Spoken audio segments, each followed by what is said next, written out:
All right, guys, welcome back to the Independent Investor channel. We provide these videos for transparency. Honestly, the impressive part about these portfolio disclosures is these are built on a blue-collar salary, no doubt.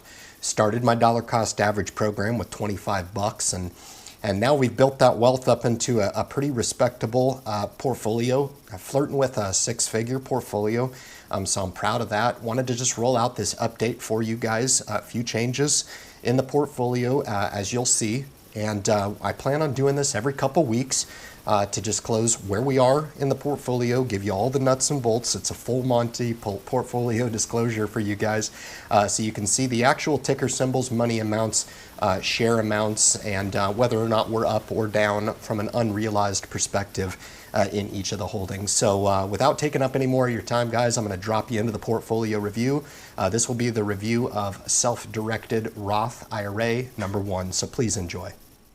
All right, super cool. So I love doing these over YouTube. This has been something that I've done really ever since the inception of the channel, and as we've evolved and we've grown together, I've been able to deliver a little bit better product when we do the portfolio reviews. Please understand the frequency on these portfolio reviews. They will be done with some level of frequency, but not on a weekly basis. I think at 2 weeks minimum is appropriate. You know, when you're looking at this stuff from day to day and week to week, it really shouldn't change your portfolio structure that much when you're looking at your portfolio that often. I mean, these things, we're looking to put the best quality in here and render some dividend income from the portfolio. So, you know, tinkering around with it is not necessarily going to be in anybody's best interest. I'm not saying, you guys know how I work this business. You know, I do take profits every now and then. I'll be coming out with a separate video doing declaring those numbers to you. But for the raw portfolio breakdown, I like to do full disclosure. This is the full Monty. No pun intended. You can kind of see how the ratings have changed, what type of unrealized profit or loss we are working at. And when I say unrealized, that basically means that you know, any figure that's disclosed here in the green, for you guys that are new at looking at these types of things, or first-time investors, things like that. We can look at this Disney holding, for example. We're up $178, but that's unrealized profit. Okay, so we're up 4.38%. Now this could double or this could go down. This is subject to fluctuation from week in and week out. So just to give you an idea of how to read this portfolio, this is one of the positions, ironically, that I've plussed up. I believe I added 10 shares to this position when it was down sub 130. So took advantage of a little bit of a opportunistic buying there to plus up on a cornerstone in Disney, which is one of my 5 stocks to own forever. So it's in this portfolio and it will continue to be. Apple Computers is one of those as well that I plussed up on the position. Kind of a dual benefit there. I thought Apple was definitely on an uptrend from a technical perspective, so I do foresee Apple continuing to melt up. 26 shares there. We're up nicely there for some unrealized profit. In Apple Computers, obviously you can see here some of the unrealized loss in the portfolio. These positions are continuing to work. While these unrealized positions are working, look over here and just kind of ask yourself, you know, are these some names that you could see owning for yourself? And that's the whole idea, is when you invest in single stock, you're never going to get it at a perfect price. Obviously, that's what we want and that's what we strive toward. But the real takeaway here is, you know, does it mean that I panic out of a position like Boeing down 12%? You've never lost anything until you hit the sell button, and you guys will notice a theme here. When I declare the realized profit that I've made year to date, which is quite significant, it really pales in comparison to just holding these great quality companies and allowing them to accumulate the share base here. So you can see here it's still working, whether or not the capital appreciation is up or down. or capital depreciation, and the name is up or down. I mean, look at this here. I mean, we're working on our second free share of shares in Bank of America, but we're down a little tidbit in it, and that's totally fine. Well, we need to allow those positions to work and do what they're supposed to do. BlackRock was a big addition since the last portfolio rollout. Citigroup is the best bank, I feel like, on valuation. This is a newly really a new observation in Citigroup with regard to its PEGI ratio and price to book. It's really attractive. Really doesn't mean a whole lot for me. I've owned Citigroup for a long time. I've had it in deep water for a long time, as financials have really underperformed the market, as you guys are aware of. And then down here, Caterpillar. I'm so excited to own this company. It's been a long time coming to have just at least a starter position in the portfolio here. So we'll continue to build this up. Really, now's the time to get this exposure. It jumped fairly well last week on this. China Mobile has been a real underperformer as well. Went ahead and took liquidations on Dominion Energy, made a good profit there. That was fine. Disney, we've already talked about. FedEx is going to be starting going up, building a base here, I believe. Got a long position in FedEx. That'll be a position that we own a long time. Home Depot added back into the portfolio on the slight dip, took that on an opportunistic buy. IBM, I'm glad to own this. I like what they're doing. It's really kind of been in a trough for multi-years now. And looking to add some dividend income into the portfolio. IBM is a beast when it comes to dividend payouts.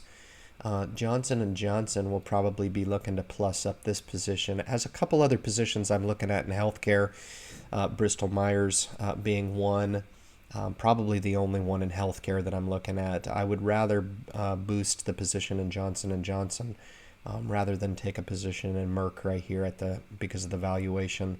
But Coca-Cola, Lockheed Martin, as we cruise down the list here, McDonald's, being a long position. This Marathon Oil position, this is a weird one for me, guys. Really weird.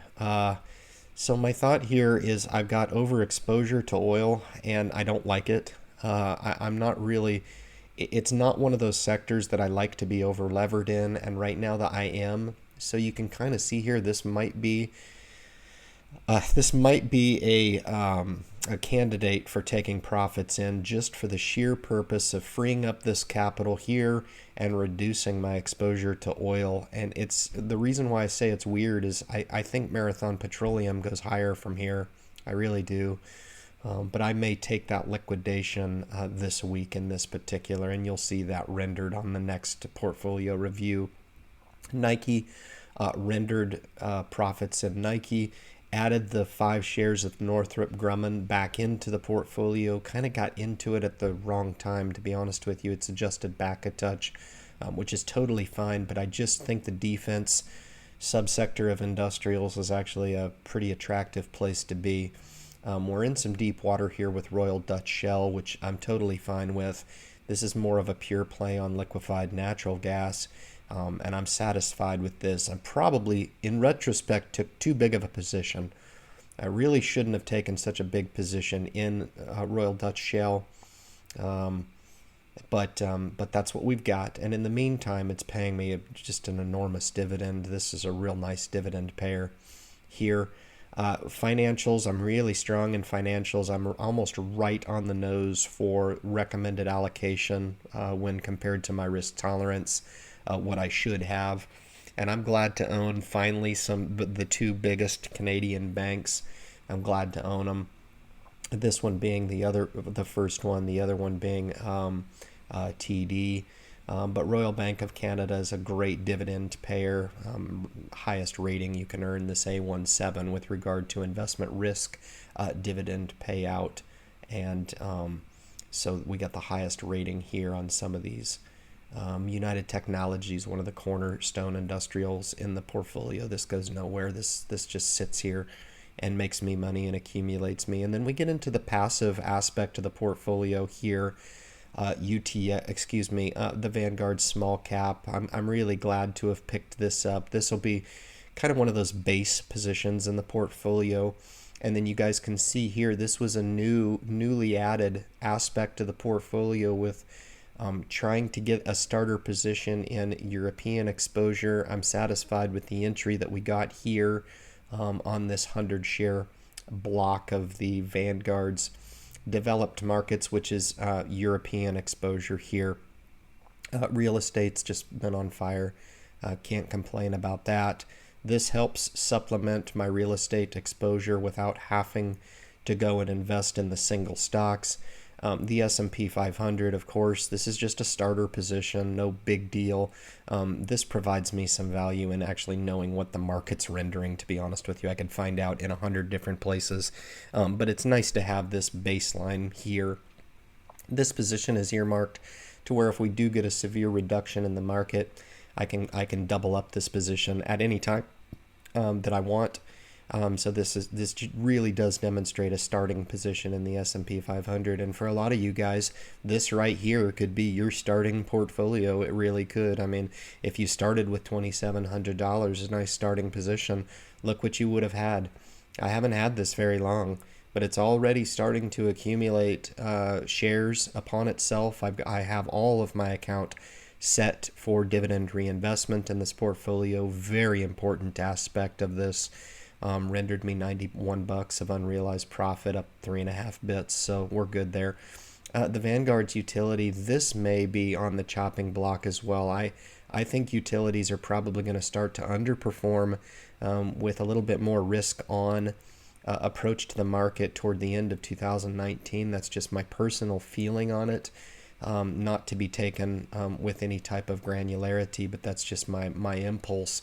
We're up a touch, 6%. So this here and the marathon position here may be able to render some profits there and roll that into the cash position, and perhaps maybe roll it into some of the newer stocks that I'm actually looking at adding. And then the Vanguard's emerging markets down a little bit here. I've already channeled this ETF a couple times, taken profit a couple times. So this right here, you know, from the naked eye, or you know, from just a glance, it looks like I'm down. But please remember the profits that I'm playing with here. I'm playing with house money in a lot of these cases, and then the final ExxonMobil, which is the other of my big oil holdings in the portfolio. So unrealized down a touch, we're fine. This really doesn't mean a whole heck of a lot to me. Just over 81,000 in this portfolio, and a good sizable cash position of around $15,000 in this portfolio. So hope you guys enjoyed that. I mean, this is the meat and potatoes of the portfolio. This is what we've got. Full disclosure, the full Monty. Really hope you guys enjoyed this. And with that, I will go ahead and kick you back to YouTube. Thank you so much for joining in with me and reviewing this portfolio with me. I appreciate it. All right, super cool, guys. Welcome back out of the portfolio. Obviously, a full rundown of the single stocks that I've got, really with a dividend income type of perspective in the portfolio. You guys can see that. And then some passive assets there in the portfolio to keep that diversified base intact. Obviously, some cornerstones, some stocks that I'll never sell in there, as well as some long investments, as well as the potential to maybe enter into some stock and take some short-term generated trading profit within the portfolio. Any way that we can generate some wealth within the portfolio, I'm game. So hopefully you guys appreciated this portfolio rollout for you guys, and update as to where we are currently in our portfolios of the self-directed #1. So guys, if it's your first time tuning in to the video, please hit the subscribe button, help support the message that we're putting through. Leave your comments at the bottom of the video. Share the video if you think that this information will help really encourage and help somebody understand what's possible in the investing landscape, man. This might just give somebody that motivation that they need to maybe look at the prospects of investing on their own. So without further ado, guys, thank you so much for tuning into the video, and good luck in your investment future.